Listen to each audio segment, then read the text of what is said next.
Hey, my Legion, how y'all doing today? I want to dedicate this video to my buddy Tony Talant, who I haven't seen in a while. You know, he's not on Facebook anymore, and then he changed his YouTube channel to Killing Armies, because he used to do food reviews a lot with me, and I remember finding out about him way back in 2013, whenever Trav did his, when I found about Trav, they did the Trav parody. I found the other people, I found out about Tony Talant when he was doing food reviews, and we've been friends for a long time. And he came back, he emailed me and said, hey, I'm back, I got my computer fixed, and said, oh, cool. And he's been doing some thumbnails for me, if you notice the thumbnails for Kill a Clown, Grease Strangler, and some other ones. And he asked if I could do a review for Victor Crowley, because I heard about this a while back, but I haven't been able to get a link. He hooked me up with a link. And after review, I want to talk about my thoughts of the Hatchet franchise, because I've done some franchise reviews before. Well, Victor Crowley is like 10 years after the other event, and you know they have like and with with the Hatchet movies, I mean it's just called Victor Crowley. It's not called Hatchet 4, it's just Victor Crowley. And people in the know should know what that is, you know, if they're a fan of the series. And what these are extremely gruesome slasher films, but with a lot of comedy in it, so that it's a fun time. You know, sometimes the kills are mean-spirited. And in this one, starts out with this guy and girl, and the guy proposes to girl, and she gets all blubbery, and she gets all, like, stuff right now. It was kind of gross, and the guys getting gross. It was funny, though. And Victor Crowley gets them, and they show, like, they have, like, the backstory after the credits. Oh, and also, no spoilers ever, but make sure to stay tuned during the credits, because there's some metal and there's two real good songs on there, but there's like a mid-credit sequence that's really important to watch. And you know, they tell like the backstory of Victor Crowley, which is in a very unique way. And then they have somehow Sabrina Talks, I think, like a talk show, and they bring the guy out who is a survivor, and it makes him look like he was the guy who he was the last survivor of the massacre, and it makes him look like he's a killer and stuff like that. And it turns out that the girl who hosts the show is his ex-wife. It's and there's lots of humor in it. They talk about and it goes to that, and then one guy, you know, the book signing, and there's this one group of a couple people that are trying to make a low-budget film of Victor Crowley. They're trying to get him to do a teaser trailer. He wanted him to appeal the book signing. He turned them down, and they said they were going to go to this one tourist location, the actual site. They turned it a tourist location because it's all about, you know, making money and stuff like that. Just like if you ever seen the second Blair Witch, he's talking about all the tours and all the memorabilia they were selling and stuff like that. I mean, it wasn't as good as the first one, the Blair Witch, but. And some stuff happens, of course, you know who comes back. I don't want to give away much more. I don't want to spoil the fun.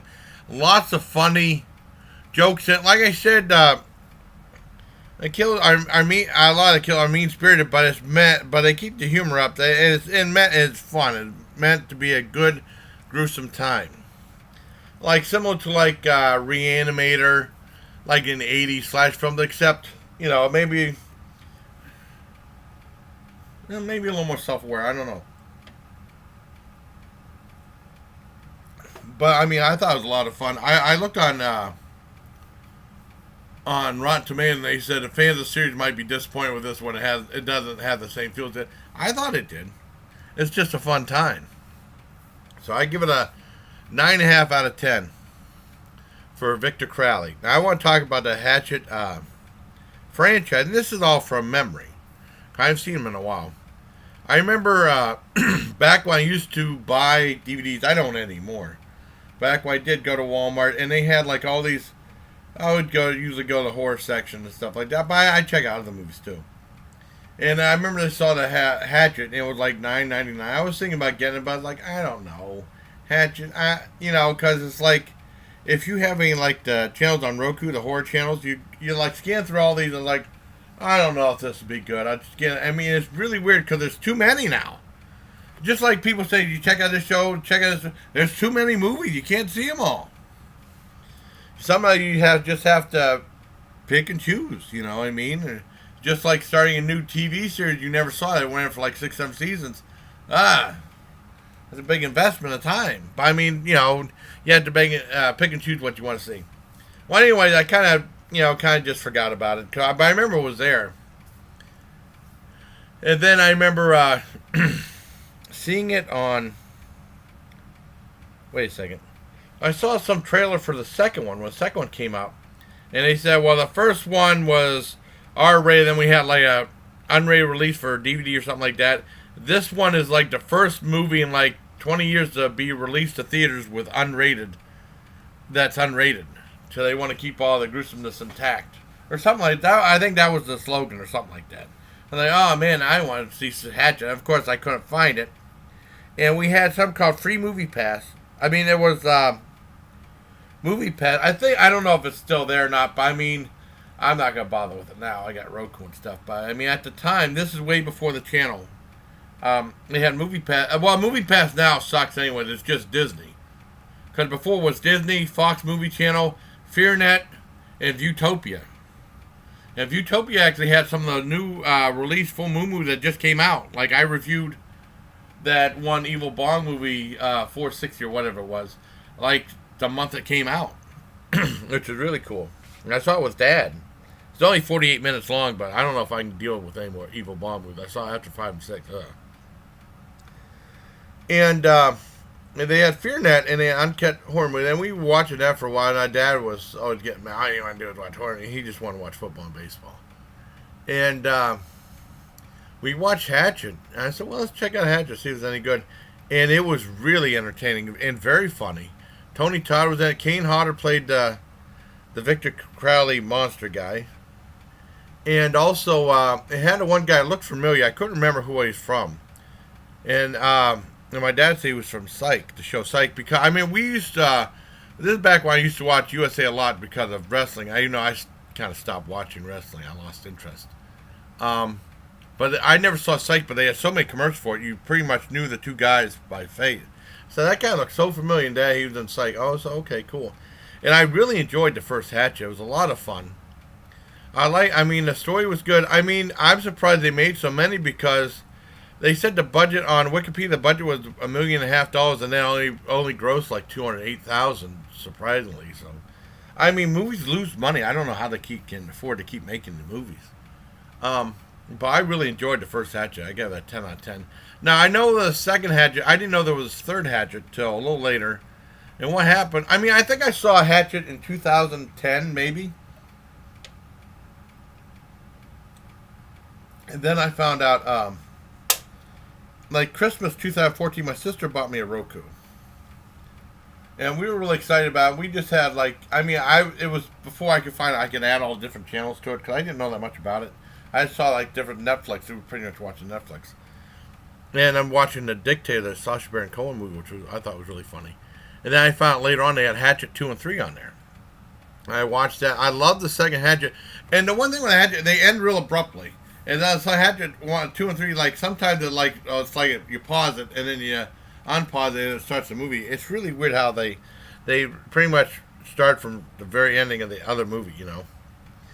And Hatchet 2 was a lot of fun. I really enjoyed that too. I give that a 10 out of 10. Really funny. Hatchet 3, I didn't think was as good as the other two, but I mean it was very, and they had some really funny parts. Sid Haig was in it, if I'm not mistaken. And I give, like I said, it's all from memory, but this is back in 2014, sometime 2014, because I don't think I reviewed Hatchet 2 and 3 on my channel. I'm pretty sure that's after I had my YouTube channel. And I give that a 8.5 out of 10 for Hatchet 3. And it was cool because they were talking about YouTube. I mean, I saw Chris Duckman reviewed Slender Man, and they said that website with the videos, I guess, I don't know why they didn't say YouTube, but they said YouTube in this movie. They said they had to have licensing to say YouTube. I don't know how that worked. But I'm sure they spent more money on Slender Man than they did on this one. And one guy was telling YouTube, and that one guy that was trying to be the actor, like a Bruce Campbell type, he was really funny doing impersonation and stuff like that. I have a channel called, his name was Dylan. I have a YouTube channel called Chilling with Dylan. I have like 86 subscribers. Because he was trying to promote that during a whole bunch of carnage. Well, I have 85 now, and one person got killed. But it's a lot of fun. I definitely stay towards just wait. Ever since, just wait till all the credits are over with. There's a mid-credit sequence that's really good. And like I said, there's two really cool songs during the credits, too. And you might see a guest appearance by someone, a cameo. So I hope you like this video. This is dedicated to my buddy Tony Talant, who made the thumbnail, too. Thank you for everything you've done for me, Tony. I really appreciate it. I'm just sorry it took me so long to get around to it, because it's just, it's tough doing everything. Or finding the time to do everything, especially movie reviews, because you have to watch a whole movie and stuff. But I hope you like this. And until next time, bye, please. Take care, my legion. I'll put this up Monday at 6 o'clock. How's that sound?